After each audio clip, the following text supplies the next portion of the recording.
Hello everyone, this is Professor Lee again. Today we are going to talk about frequency table, and levels of measurement. Okay? So these are some of those topics that we are going to discuss today.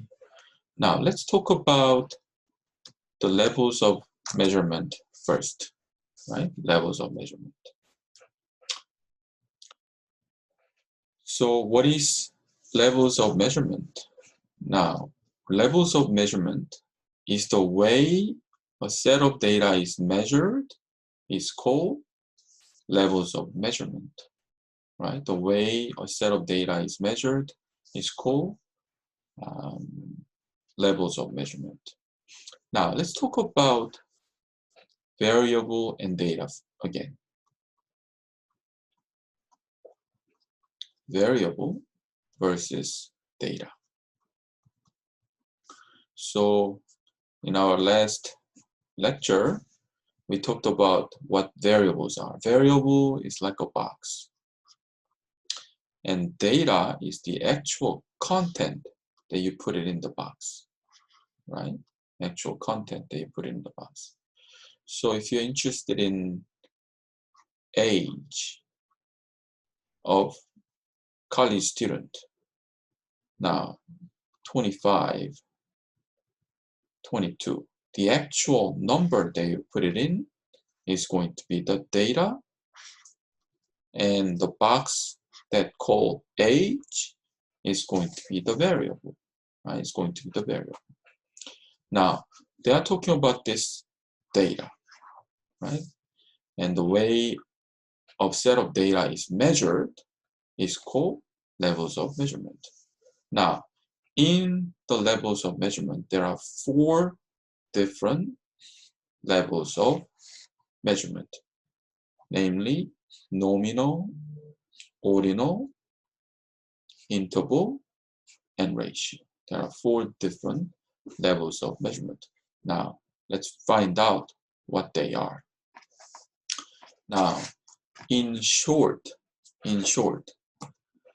there are 4 levels of measurement. Let's talk about a nominal type, nominal level. Nominal level applies to data that consist of names, labels, categories. But the important part is there are no implied criteria by which the data can be ordered from small to large. So nominal level, you can think of, it's just all different types of name, different label, but you cannot impose any type of ranking or order. That's a nominal level. So, let's just think about one possible example. What could be a nominal type of data? Something that you can have different name, but there's no different ranking or order. What could that be? How about, your favorite fruit, right? Somebody like apple, somebody like banana, somebody like, strawberry. But can you rank them? Can you put them in the order? No. Everyone has different favorite fruit. How about your name? Now, which name is the best name? Right? There's no best name, right? There's all different names. Now, how about major? What's the best major? Well, there's no best major. Depends on who you are. You have different major, and it's just all different. You cannot put them in order. If you cannot put them in order, it's all different names or categories. That's going to be nominal level. Other example possibly be like a blood type, right? What's the best blood type? There's no best blood type. It's all different blood type, right? Now, ordinal, however, right? Ordinal, however, that you can arrange those data in order. That's ordinal type. But there's a catch. However, difference between data value either cannot be determined or meaningless. Meaning, you can put them in order, but you don't really have uniform difference. You don't really have uniform difference. That's going to be ordinal type. So what could be possible example of ordinal type of data? Something that you can put them in order, but you cannot impose any type of ranking, or well, you can put it in order, so you can impose a ranking. However, difference between each rank is meaningless, or you can't really have an exact same difference. That's ordinal type. Now, one possible example is going to be tennis player ranking. You know, there's number 1 player, there's number 2 player, number 2 player, and number 3 player, and so forth. Now, so you can rank them, you can put them in order, but would you say the difference between 1 and 2 and 2 and 3, and let's say 4 and 5 here, 4 and 3 and 4 and 4, do they have an exact same difference in terms of, I guess, their sporting ability? No, it's not the case. Sometimes, 1 and 2 is very short. Sometimes 4 and 5 is a lot longer. So you can put them in order. However, there's no uniform difference. That's ordinal type. Now let's go back to nominal. Nominal, there's no order. It's all different types. That's nominal. Ordinal, you can put them in order, right? However, difference between each order is not uniform. It's not the same. That's the ordinal type. Now, let's go to interval. I mean, we are going to go through some of the solid example again, right? So what's interval type? Now, interval type of the data is that it can be arranged in order, and also difference between data value are meaningful, meaning there is precise difference between each data. You can put them in order, and there is precise difference between each order. That's interval type. However, there's no true zero, right? There's no true zero, meaning 0 does not mean nothing. Now, one perfect example would be temperature. Interval example, temperature. Now, you have negative 10 degree, you have negative 20 degree, you have 0 degree, you have 10 degree, 20 degree, 30 degree, 40, and so forth, right? Now, can you put them in order? All those different temperatures? Yes. Is there precise difference between these, right? So 10 apart, then each data point has precise difference. However, look at this 0 degree. What does 0 degree means? 0 degree does not mean that we have no temperature, right? 0 degree refers to a certain degree which is very, very cold, right? In Fahrenheit, it's even colder. In Celsius, that's a freezing point, right? So 0 degree refers to a certain temperature which is really, really cold. But that 0 degree does not mean there's no temperature. So that's what they mean by no true zero, right? 0 degree does not mean there's no temperature. So it falls into, temperature falls into interval time. Now what about ratio? Now, ratio level of measurement applies to the data that can be arranged in order. And also precise, so you can put them in order. There is precise difference. Also, there are true zero. That's a ratio type. So ratio type of data is that you can put them in order. Number really means the precise difference, not like a tennis player ranking, and like a temperature, there are precise difference. And also zero really means true zero, nothing. Zero really means nothing. That's a ratio type. Right? All right, let's go to the some of more details. So nominal, mutually exclusive, meaning you cannot be both at the same time. You know, for example, you know, assuming that we all have one name, your name is a nominal type, right? Your major, for example, is also nominal type. There's no order or ranking. It's just all different types. You know, let's talk about zip code. We all have different zip code is in number form. However, those number does not impose any type of ranking, right? We all have different zip code. Different zip code means just a different number, right? That's a nominal type.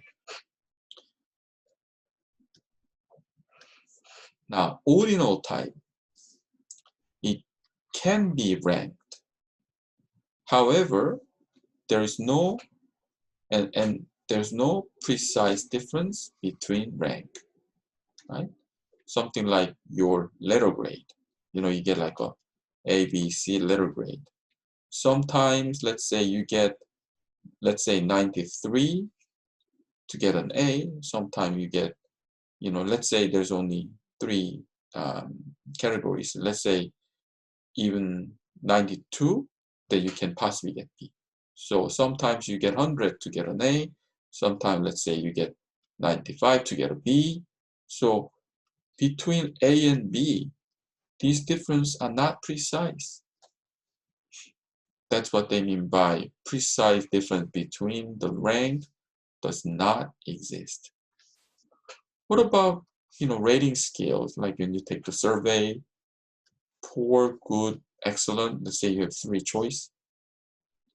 Difference between poor and good, do you think it's just exact same difference between good and excellent? No, I don't think so. So rating scale is also ordinal type. And we talked about the tennis player ranking, right? There's number 1 player, number 2 player is really close because they are about the same. Let's say number 3 is right there. Number 4 and 5 is also always very close. You know, it's possible to have an arrangement like that. You can still put them in order, right? But does not mean the difference between these are exactly the same. Tennis player ranking. Ordinal type. So ordinal means what? You can put them in order. However, there's no precise difference. Now, interval, like I said, precise difference exists. However, there's no meaningful zero. There's no true zero. So, like SAT score, right? Let's say you take a SAT score, you take the exam, and let's say some of your friend, let's say you take a subject test, and 800, really nice score. Some of your friend gets 600, let's say 400, 200, and some of your friend, let's say you just got 0, right? Now, can you rank them precisely? They are all 200 apart, exact ranking, precise difference. But what does zero exam score means. Let's say not you, your friend took an exam and got zero. What does that mean?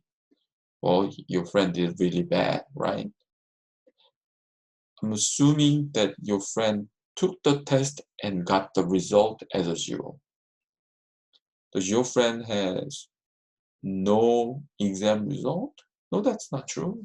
Your friend has exam result, which is zero. So it's not really true zero. True zero means nothing. Like a temperature we talked about, right? 0 degree does not mean there's no degree temperature, right? So if there's no true zero, meaningful zero, that's interval time. Ratio. Everything interval has plus true zero. Everything interval means what? You can put them in rank, precise difference, plus zero really means nothing. Something like you measure something, that height is, let's say, zero. What does that mean? There's no height. Let's say weight, you measure something and the weight is zero. What does that mean? That means there's no weight. Something like a time and salary. Let's say, money. Let's say you have $0. What does that mean? You have some money and it's called $0? No. $0 means you have no money, right? So zero really means nothing. That's a ratio. Let's say number of cookies on a plate.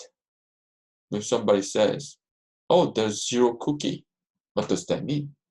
That means there's no cookie there, right? That's a ratio type. Okay. Now, let's briefly talk about frequency and frequency table, right? Frequency table. Now, I can assure you that we are going to have full investigation on frequency and frequency table later on. This is just a short introduction of this frequency and frequency table. Let's say, 20 students were asked how many hours they work per day, right? And these are the response that you got. So you asked 20 of your friends, hey, how many hours do you work today, per day? And some of your friends says, oh, I work 5 hours. Some of your friends said, oh, I work 2 hours.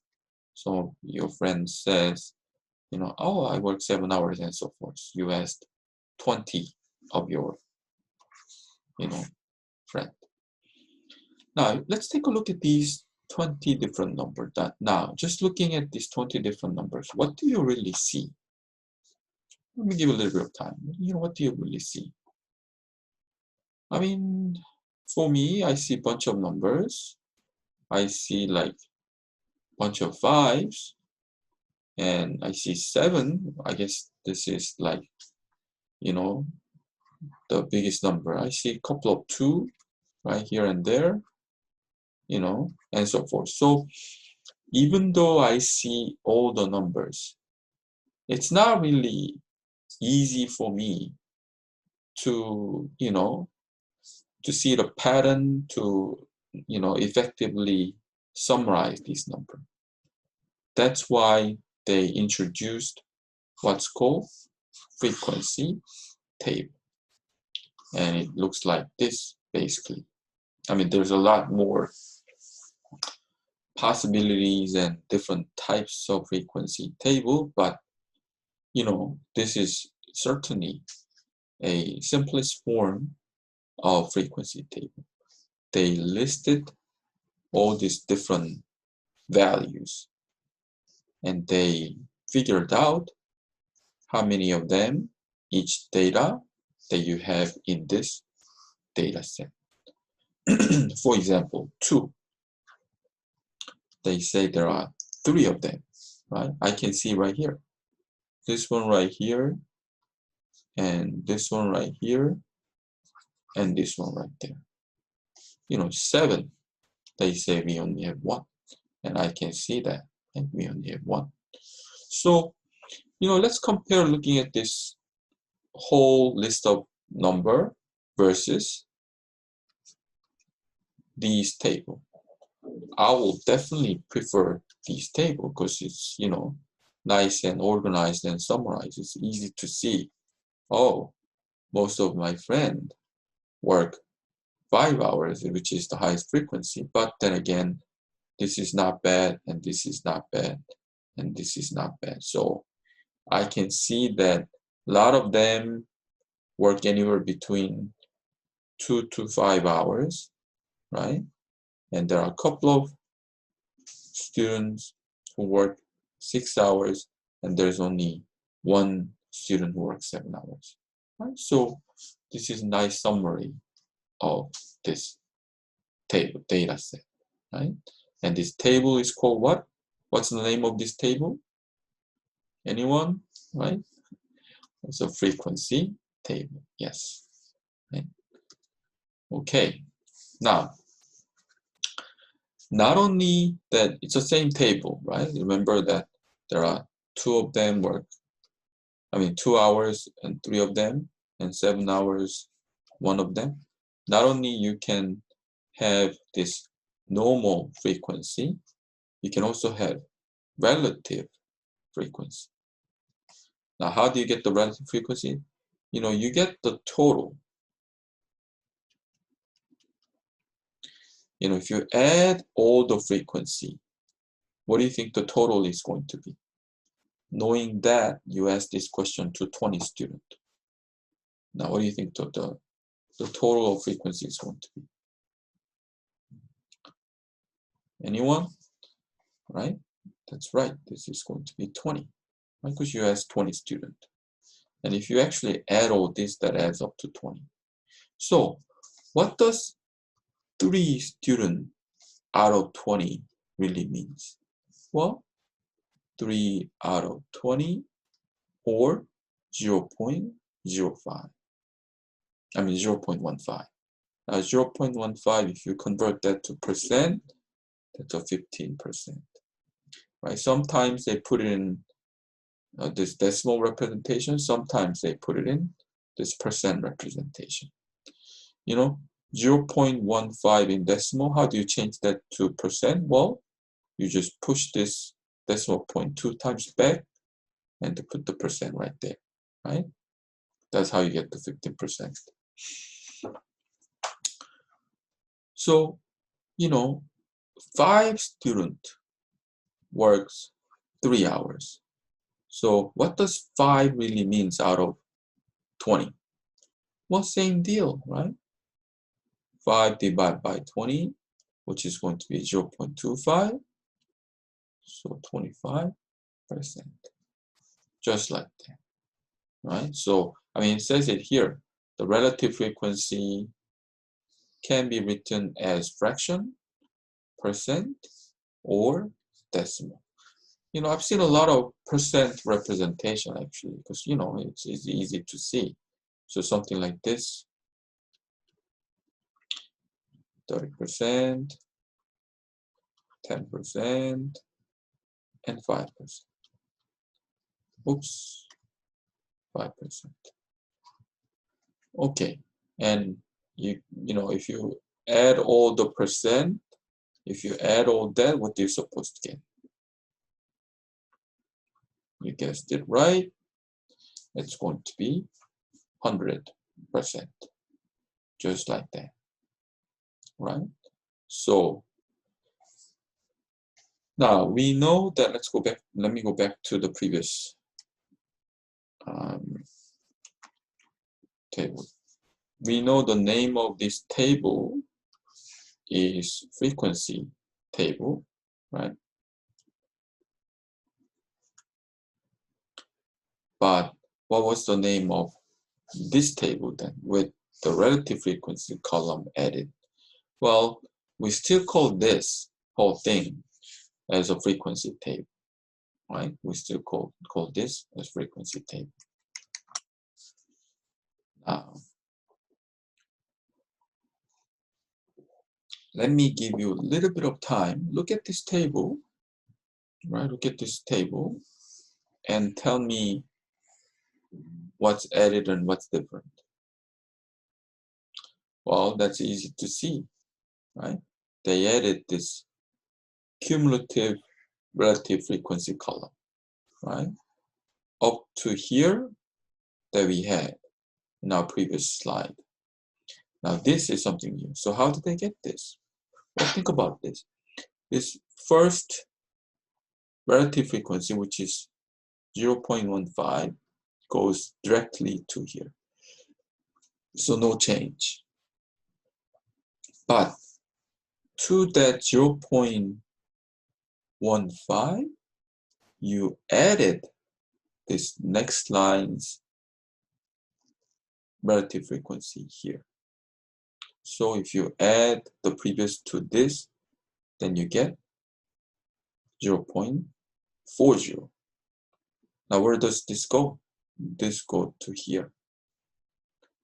Now to the 0.40, now you add this one to here, just like that. Then you get another. So in a way, what cumulative means, you are keep accumulating, right? You keep adding. So previous relative frequency is going to be added to the current relative frequency to get the cumulative frequency, right? So same thing, once you add this, right? This one goes here and this goes here, then you add it to get the next one, and you keep adding it up, right? This one goes here, this one goes here, you add it up to get that, and the final 5% is going to be added, become 1.00, right? 1.00 is what? In percent, that's 100% right there, right? So again, what do you think name of this table, this whole table? Well, this table is still called frequency table. Sometimes you only have data and the frequency column only. Sometimes you have the relative frequency column added. Sometimes you even have a cumulative frequency, cumulative relative frequency column, just like that, right? Okay. All right, so that's the wrap for this lecture.